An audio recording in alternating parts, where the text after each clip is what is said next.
All right, ladies and gentlemen, it's a big week of content. Like, there's just like a lot. So we're gonna move really, really quickly today. Tomorrow you have no vocab quiz. Isn't that exciting? So you have no vocab quiz tomorrow. You do have a test on Thursday, map and primary due. It's 31 minutes. This is your last one at 31 minutes. We gotta cut down. Okay? So you have your test this week at 31 minutes. All right, so yesterday we did talk about starting the Cold War. We talked about the 3 major conferences. Yes, you should know them in order. Okay, so let's talk about the end of World War II. Okay, you need to know that Europe is going to be absolutely destroyed. What technique of war is going to completely destroy Europe? Charlie?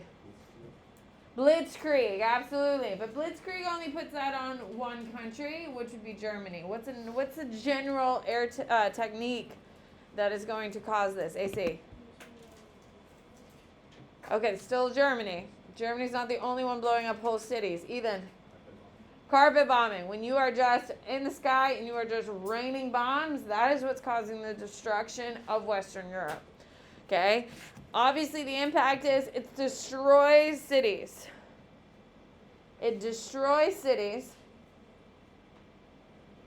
Okay? Millions die. Like, right, 10 to 20% of their population. 10 to 20% of your population in Poland gets white. Like, that's insanity! Okay? But put a big star. It will significantly hurt Europe's ability to rebound. Write it down. It will significantly hurt Europe's ability to rebound. What does that mean, Drew? Their economy can't recover due to all the destruction. Absolutely. Their economy cannot recover. But why? You're completely right. But why can't it recover as fast? If they lost so many people. Okay, the loss of people is a huge component. But what's the other real big component, Danny? That all their factories and stuff that were cheap industrialized. Okay, they're factories, but guys, what's another big impact of straight up carpet bombing? Why can't they recover as quickly? Season. Make the land Yeah, the land is completely unusable. So before you can even think about doing something, you have to literally clean out all the debris, get rid of it in order to rebuild your house. Because if your house is not in order, can you do anything else? No. So Europe is going to lose power post World War II. Write it down. Europe loses power, both economically and politically. Why? Why? What are they doing? Tie it back through. Ethan. They have to use their money on their own places. They're focused only on themselves, not on other components. So their colonies are no longer being managed, which is a good thing, but is that hurting their income? Is that hurting their power? Is that hurting worldwide trade? All of those things are happening. So post-World War II, everyone is joyful the war is over. Does that mean everything is significantly better? No, it takes about 30 years for Europe to recover. Write it down. It takes about 30 years for Europe to recover. Because at that point, they have to start really rebuilding all of their cities. Okay? And their companies have to get their feet back on the ground. So that's Europe. U.S. is your next subheading. Okay? Now, the U.S. had no mainland fighting. Which means what did not occur, Flynn? What is the big cause of the destruction of the land? Yeah, the aerial bombing. There was no aerial bombing here in the United States. So what is working at full capacity, Danya? Our factories. So what nation is the most readied to start making money post-World War II? The U.S. Write it down. The U.S. is the most posed nation to make money post-World War II. And it is tied directly because of what, Steffi? What component makes the United States the most post? We've already talked about the answer. It's not something you haven't heard. Why were we the most post to make as much money after World War II? Because we didn't get any bombing. You have to understand how important that is. So, with that being said, ladies and gentlemen, okay, we're going to have the most prosperous economy post World War II the world's ever seen. And one component of it is because we didn't get bombed. The second component is what we call the Marshall Plan. Write it down.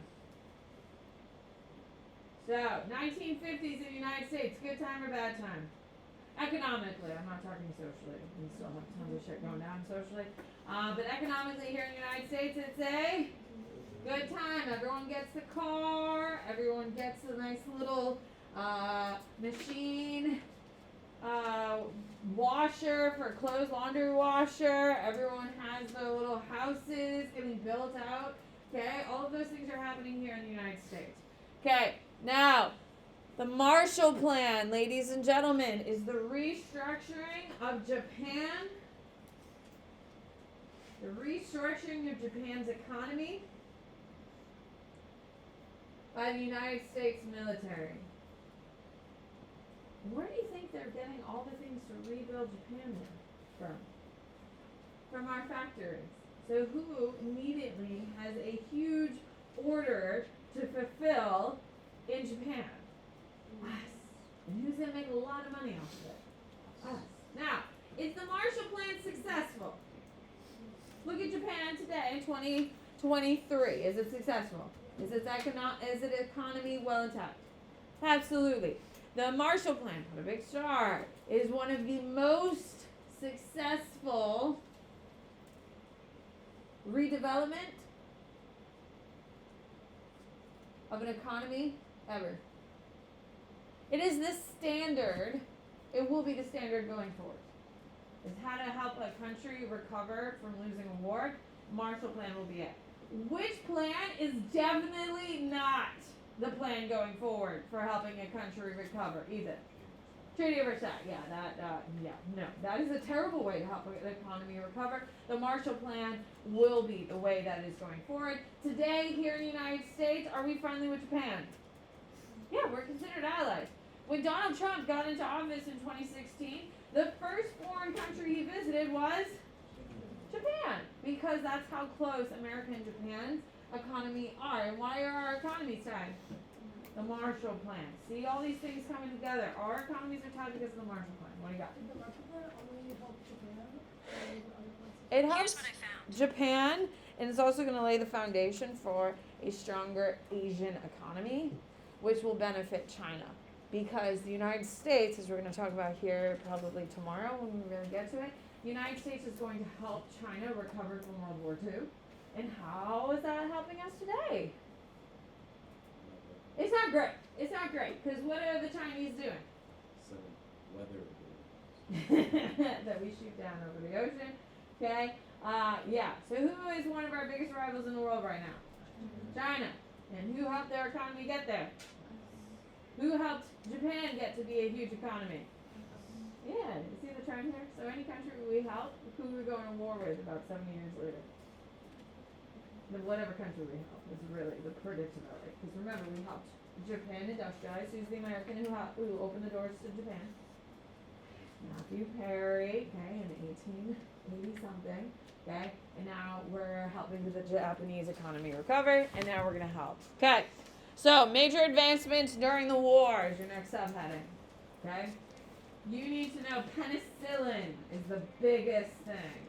If you don't know how to spell it, it's in the front. Okay, penicillin, what is it? What is penicillin, AC?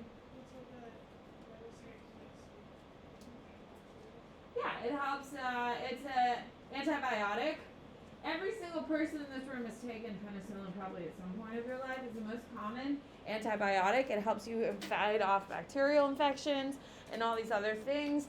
It is the most commonly used antibacterial we have. Okay, it saves lives. It is going to become one of the most important components. Okay, You also need to know refrigeration of food. Why is refrigeration of food a big deal, Aiden? No, it's not really keeping it like good in our fridge. Why is it important, Jordan?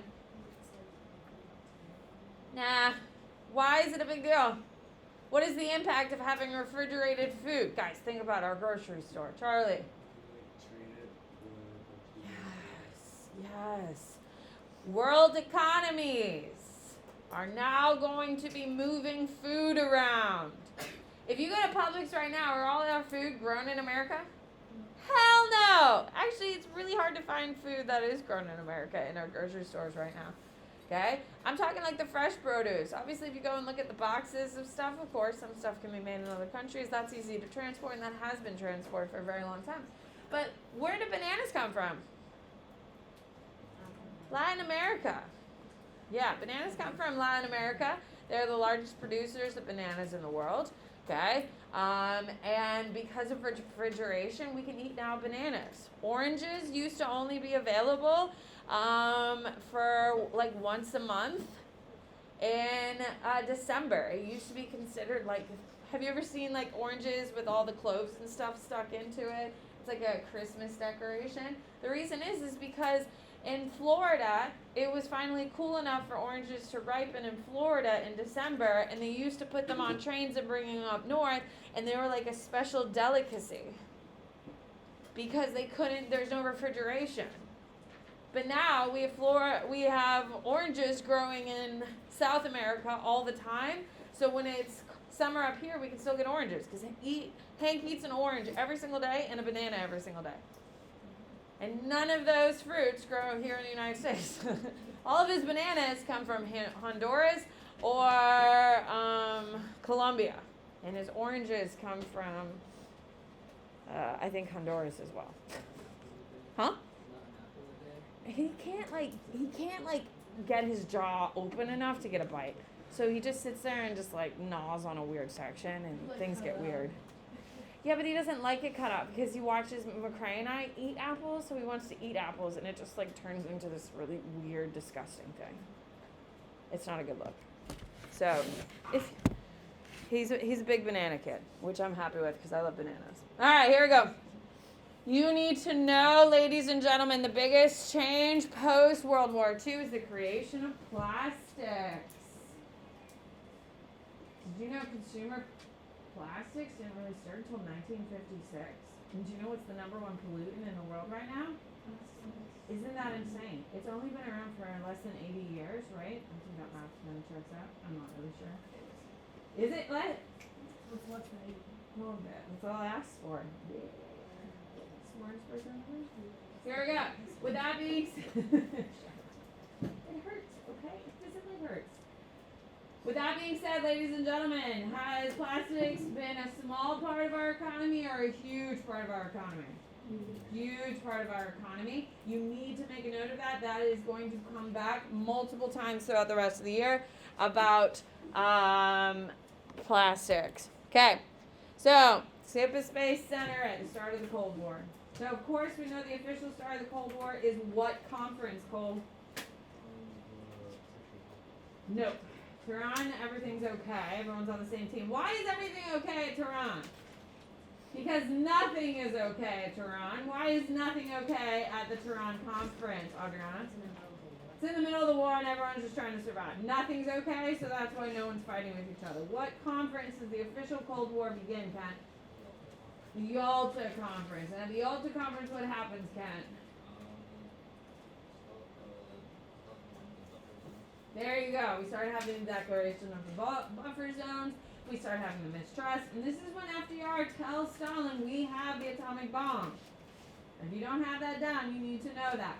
At the Yalta Conference, FDR tells Stalin, we have the atomic bomb. Why is that a big deal? Why does Stalin go off the rails? Why does he go off the rails after finding this out? Ethan? Huh? A little bit of that, of course, that paranoia, because Churchill has known since for years at that point that they were trying. What is the real reason why Stalin is so pissed? It's kind of admirable, and I don't really say that about Stalin often. What do you got? Because it makes like the U.S. look No, it's not that kind of competitive yet. Riley? Because like it causes a lot of destruction. No. Stalin had, no, he doesn't care about that. Write this down. Stalin is pissed because the Russians lose 45 million people through the war. If they had the atomic bomb and they used it earlier, it could have saved Russian lives. And that's the big component. So, the reason why Stalin is so pissed is because they could have ended the war faster if they used it, and it would have saved Russian lives. That's the big kind of component here. Okay. So, your Cold War. So, you need to know that the Cold War, there is no direct confrontation. You need to know that. What is a Cold War? We've talked about it. What does that term mean, Mariana? It's like when the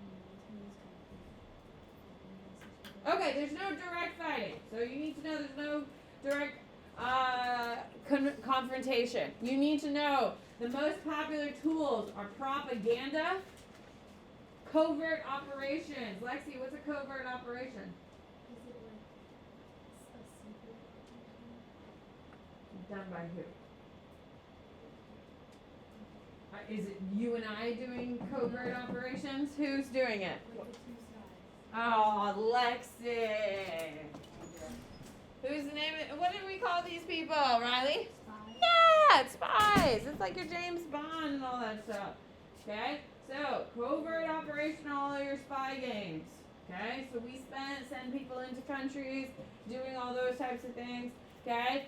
Now, is sending a massive weather balloon to the United States. That's the size of 3 buses. Covert. It was that big. That's what the measurement was. It was 3 buses big. Is that covert? So then why did they really do it? I think they baited us. You think what? They baited us. Like, because if we shot it down, right? Which we did. Yeah. And then they're like, oh, since you want to shoot us down, I guess if you guys send anything near us, we Well, can no, shoot it down. no, because it's in our airspace. That's not how things Yeah, but they got mad. They like released this whole statement. So, the big suggestion that a lot of our high-level government officials, some who have retired, because obviously the ones still in office are not talking, they think it's a test to see how we respond as a nation to it. Has it divided our nation? Yes, of course it has, because it's America in 2023. The Republicans are pissed. They think Biden should have shot it down faster. Democrats are happy because with it being shot down over water, we could go collect all the spyware stuff, and now we're testing it to try to see exactly what they got. So there's 2 different sides. Biden is weak. Biden can't make decisions versus Biden is super thoughtful and he's doing a great job, all that stuff. So is America divided once again on a new topic? At least we were together for Taylor Swift. Can we agree? We're all pissed at Ticketmaster. That's really wonderful. So, with that being said, this is the new struggle that we're dealing with in 2023 is how covert are covert. When we're looking at this weather balloon, is it covert? So is it a distraction from something else? Become spies. And that's the new concern, is if they want us focusing on the sky, what else are they doing on the ground, maybe? That is causing this. This paranoia of, like, everyone is spying on each other, which is not paranoia, everyone is spying on each other, like, please know that, is all from the Cold War. In case you haven't been watching the news, everyone is saying the new Cold War between us and China. So this is incredibly relevant to today, and how we do it is via propaganda, by covert tactics, and by arms races. Write it down. That's your 3rd component. Okay. Oh yes, we spy on every country. Absolutely, the CIA is absolutely. We have people living in China who are reporting back to us. We are spying on every single nation in the world. So why is the U.S. mad at trying to spy on us if we're doing the same thing? Well, we're just mad that it's so blatantly in our face. You know, like if your boyfriend's cheating on you, it's rude. But if your boyfriend is rubbing it in your face and announcing it to the world that he's cheating on you by posting pictures of him on his like social media, like making out with this random chick that's not you, that's rude. Because it's even worse now you're telling the whole world and you're rubbing my face in it. You know what I mean? You've seen the memes like, oh, my billionaire husband is cheating on me, and they like pretend they go blind and can't see because they really like being married to a billionaire. Yes. Okay. So we just don't like being reminded that we're being spied on and it being so blatant. But we're doing the same damn thing. Absolutely. Absolutely. Okay. When we say arms race, what does that mean, Lucas? Yes! Okay? So an arms race is we are trying to build the biggest, the baddest military that we can possibly do. Okay? That's what an arms race is. Now, today in 2023, what do you think they're competing with? We have no idea because that's how top secret it is. However, if anything, Top Gun tells us that they are trying to get Mach 12, Mach 13, which is insanity that they can go that fast. Okay, and they're also apparently there's been reports that the U.S. government now has planes that can go into the absolute outer reaches of our atmosphere. So they're like in space, which means it's harder to detect, which means they can be in any country. Keep in mind, the United States can be anywhere in the world within like 3 hours underneath, because that's not a real number. It's under 3 hours we can be anywhere in the world with our darts or with our fighters. The United States also has the capacity to keep a plane going around the world and it never coming down. The record is like 3 years of keeping planes up. Refueling. That's what McDill's famous for. Is we are the people who refuel planes midair. We're intelligent. Okay, so we're in charge of Europe, I think, and Africa in our intelligence here at McDill. I think that may not be 100% true. And we're known for our refueling in air. Have you ever seen them doing the drills? Yeah, when they have the two planes like literally right next to each other, they're refueling. Like they do the drills and they like do it all around the world. Like it's crazy. Guys, this is your backyard. You should know a little bit about it. Huh? Is there someone in the plane that's going around for 3 years? Oh yeah, they rotate people around. Oh, they brought. I thought someone was just saying that. That would be one. How Huh? How do they take the person out of the plane? They parachute out and in. Me parachute in. Yeah, that's what I was saying. Hi. When in doubt, the U.S. military has figured it out. Can we agree?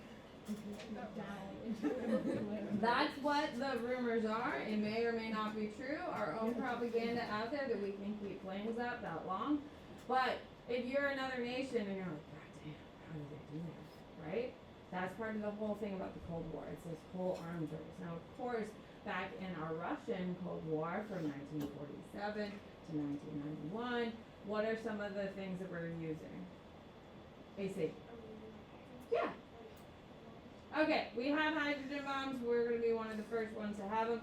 The Russians are going to get theirs as well. But really, ballistic missiles, write it down.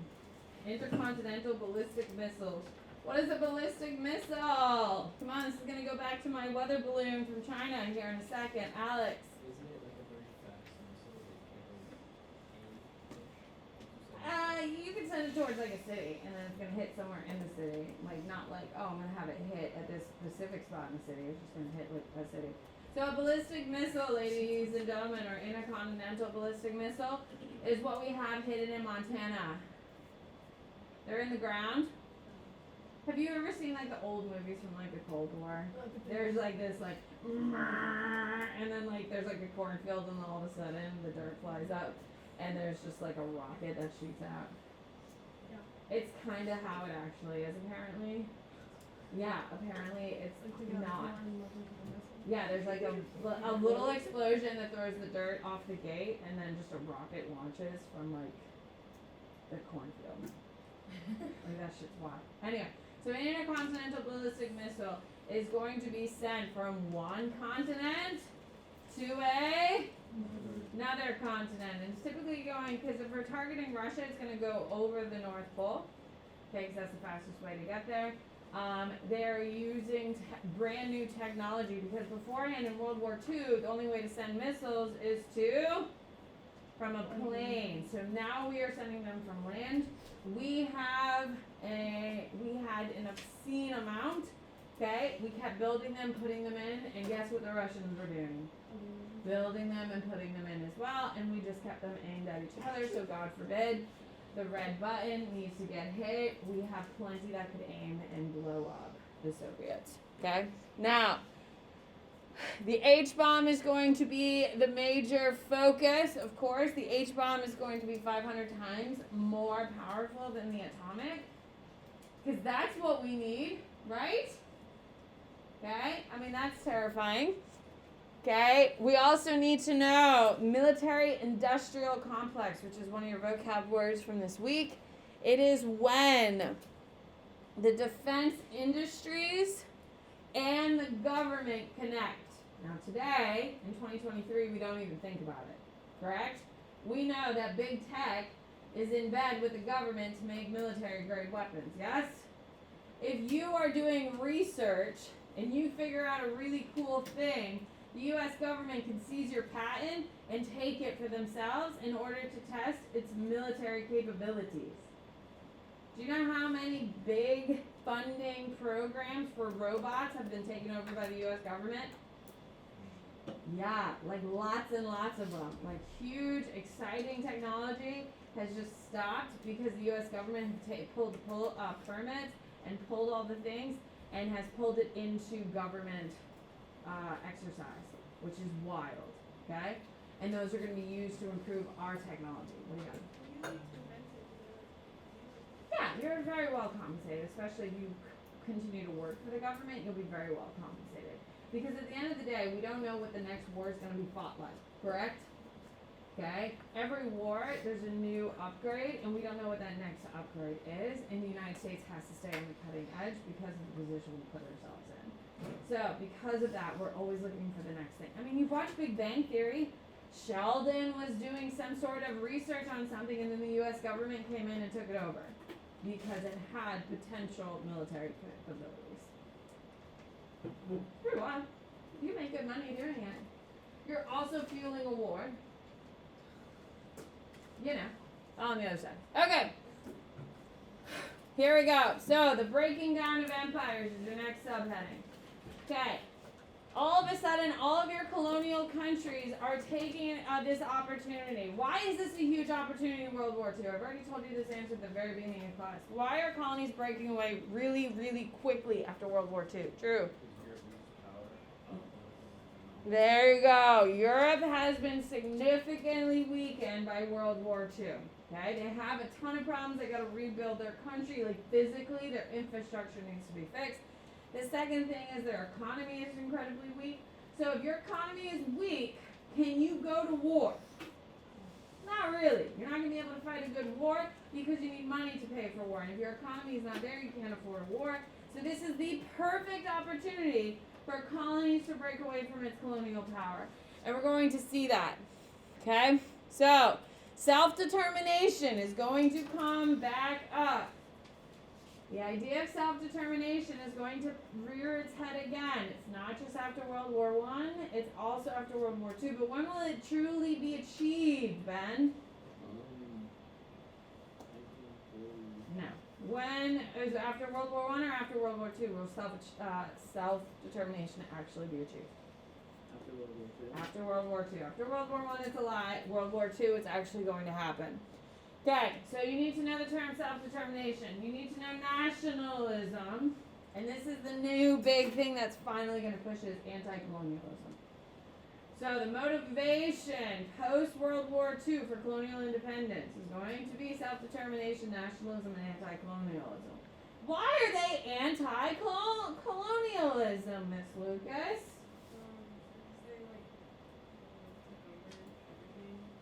Yeah, and exploited them and hurt them, shut down their economies, literally stole their natural resources, and they're absolutely tired of it.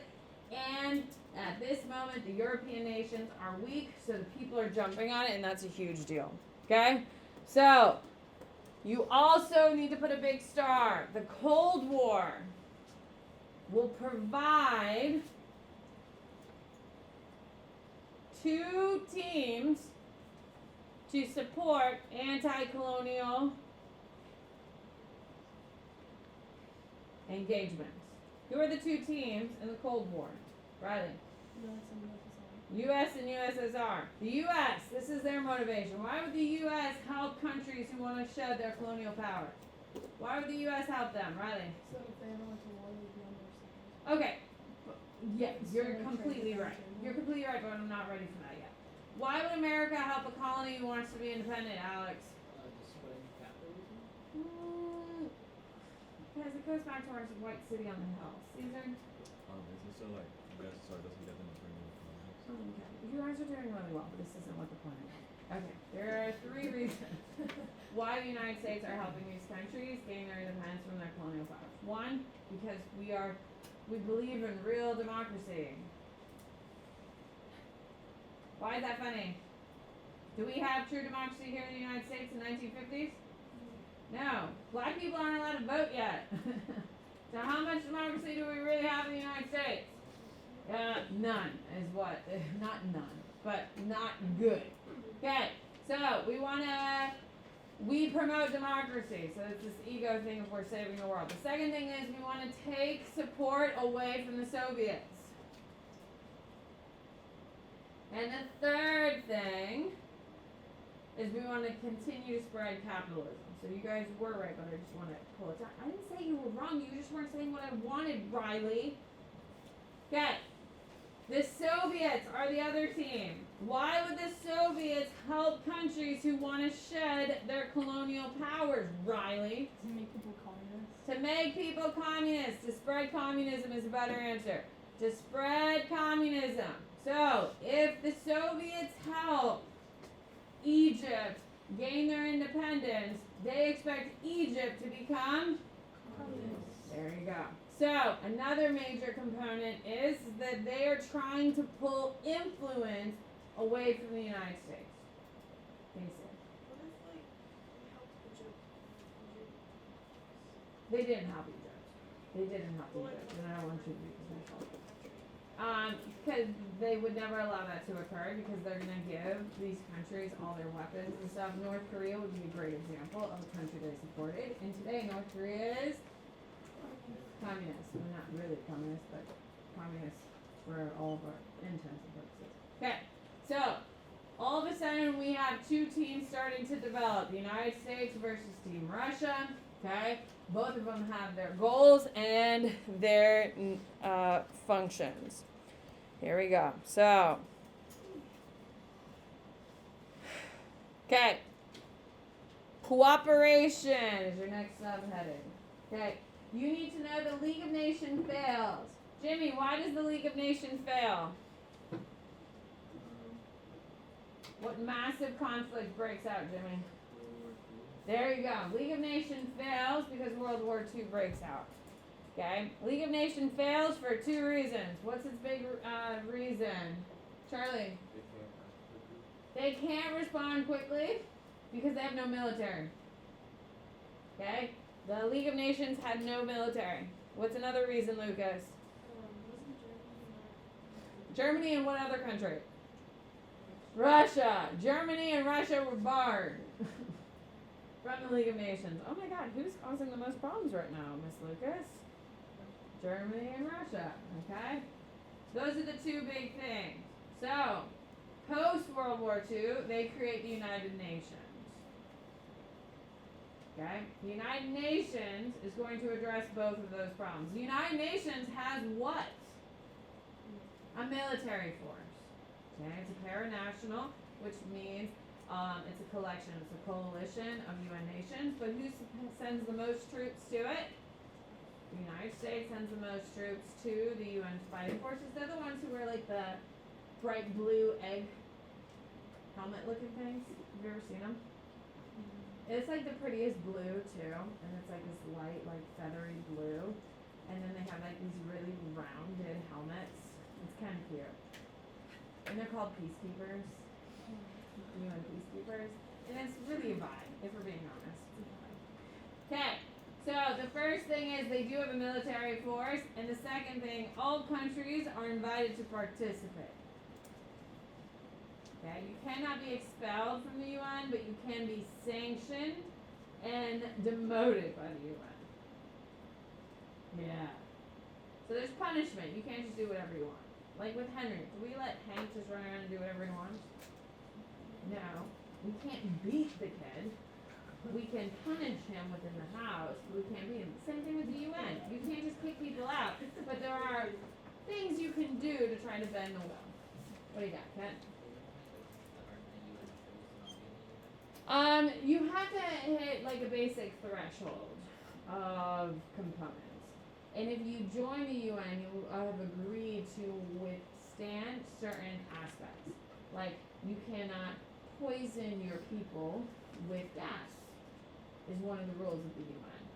So, if you are poisoning your people and you want to join the UN, you just rescinded your invite. Does that make sense? So, it's an application process. There's only 193 countries in the UN. There are an estimated 215 countries. So there's very few countries out there that aren't a part of the UN. But some of these countries have they're like an island and it's super small and it's kind of like, you also have to pay all the fees. So some of these countries just can't afford to do it and they kind of don't see the reason why they should spend that much. Does that make sense? Okay, what do you got? Could you leave the UN, like if you were in it, like even if like it was happening, you could just leave? Russia. Putin has threatened to leave the UN multiple times.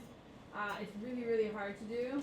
You can't just withdraw completely because they don't want people just to withdraw. Because when the Germans just withdrew from the League of Nations after we kicked them out, what happened? Yeah, we kicked the Russians out, then what happened? War. So we don't really want them to just be able to leave. So it's a really tough process. And think about it. You're fighting with all of your friends. You still want to hear the shit they're talking, right? You want to know what they're saying about you. So the Russians and China are still in the UN because they want to hear what everyone is saying about them. So it's a double-edged sword. It's very tricky and complicated because it's supposed to be tricky and complicated. All right. So you need to know the UN is created in 1945. The UN is created in 1945. You need to know that the UN will not make the Cold War easier. Okay, the Cold War will eventually become the solidifying thing and creating the Iron Curtain. Okay? So, okay, capitalism versus communism, when we're talking about it, U.S. and Western Europe are capitalism, which means you shouldn't have to write this down, you should know. It's about free and open markets, best product gets bought, which makes money, all those things. Then you have the USSR and Eastern Europe. All of your buffer states are now communist. That means all of the environmental assets, like the gas, the iron ore, all the things in the ground, the minerals and stuff like that are owned by the government. Write that down. You may not know that. When we're talking about communism, especially Soviet communism, we're really referring to the government controls all of the natural resources of the country. Which really means it's what type of economic structure, Riley? It's really socialism, but they call themselves, because it's like, oh my god, we're equals, yay. When in fact they are. Do you think Stalin is living as an equal to the people of Russia, or do you think he is living his life in his 9 palaces?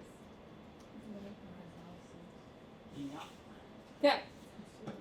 Now, you need to know the Cold War is obviously communism versus capitalism. It's also authoritarianism versus democracy. Democracy means people are voting for their leaders. It's not always perfect, but the people do have a say. Authoritarianism is what, Cole? How many people are in charge in authoritarian government? One person. Write this down, especially if you don't know. An authoritarian government is when one person dictates the direction of a country. Write it down, Adriana. When one person dictates the direction of a country. Okay, who can give me examples of authoritarian leaders? So when you think of the country, you think of the leader of that country. Okay, like here in the United States in 2023, who is our leader? Joe Biden. But you know he's going to be replaced in 2 years, right? A survey just came out yesterday that says only 23% of Democrats want Joe Biden to run. Which means, don't make me do the math, 70-something say they do not want Joe Biden to run. So he's probably going to step down and not run for president. Because your own party, you don't even have the majority. Woski, broski. Anyway, okay? An authoritarian country is when one person. Who's an authoritarian leader we have already studied? Kent. The guy in North Korea. What about someone I've taught you about? Kent? Kent! Who is in Russia at this moment? Not Putin. Stalin. Stalin would be authoritarian. Riley. Hitler is authoritarian. Who else? Olivia. Mussolini. Absolutely. These are all authoritarian leaders. One person is driving the direction of the country. Democracy is when the people are electing its leaders. So who can give me some democratic leaders we have already taught you about? What do you got, Charlie? FDR. Who else? Flynn. Churchill. Absolutely. Okay, Truman's not a great choice. Why? Riley. Because he wasn't elected. He was like one because he was. Yeah, he got elected because of FDR. Anyway. Okay. You need to know that the U.S. is going to push freedom of religion, economy, and government. So freedom is what America's going to stand for, while the Soviets are going to emphasize women's rights. Okay? So, where are women treated better during the Cold War? In the U.S. or in Russia? We have more rights in Russia than we do here in the United States. Doesn't that blow your mind? Hello? Isn't that wild? That's wild to me. However, we have more economic freedom. Where? Here in the United States, we have actually more political rights in Russia than we do here. You also need to put a big star. Russia uses American examples of hypocrisy against us. What would be an example of American hypocrisy about democracy in the time period of 1947 to 1991? Audra? Not letting black people vote. Yes, the fact that we literally forbid people from voting in a democracy, which tells you your democracy is not very democracy big. Alright, what's another criticism the Russians are going to point out and be like, look at this, this is how, what else? How many rights do women have? Hi, ladies, you weren't allowed to have your own bank account in your name until the 1960s. It was either under your daddy's name or your husband's name. Yeah. So keep that in mind. Now, higher education. Were women able to go to college here in the United States until the 1960s? No, we were not. Could you go in Russia? Yes, with the Communist Revolution in 1917, women could go to college. Now, how many women in Russia are really going to college? Okay, I think they had 12, okay? Just because of the economic situations were so dire in Russia. But these hypocrisies that they are pointing out, are they legitimate hypocrisies? Of course. And is this going to weaken or strengthen the Russian cause? Strengthen. Because remember, we're the city on the White Hill. We're the beacon of democracy. Yet we have these glaring issues that are like, wait a second, that doesn't make sense. Keep that in mind. Okay. International affairs is your next heading. Please pardon the interruption, and good morning, students and staff of Flint High School. My name is Jaden, and in honor of Black History Month, I will read a quote from Dr. Martin Luther King That's Jr. nice. He once says, "Injustice anywhere is a threat to justice everywhere. What affects one directly affects all indirectly." Would you please rise for the Pledge of Allegiance and remain standing for a moment of respect and reflection?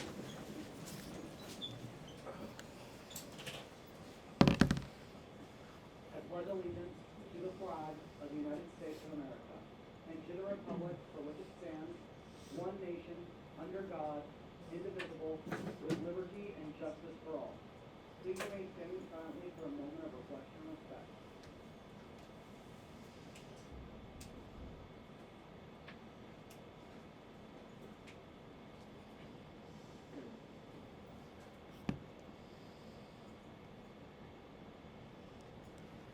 Thank you, Team Flint. Have a great day.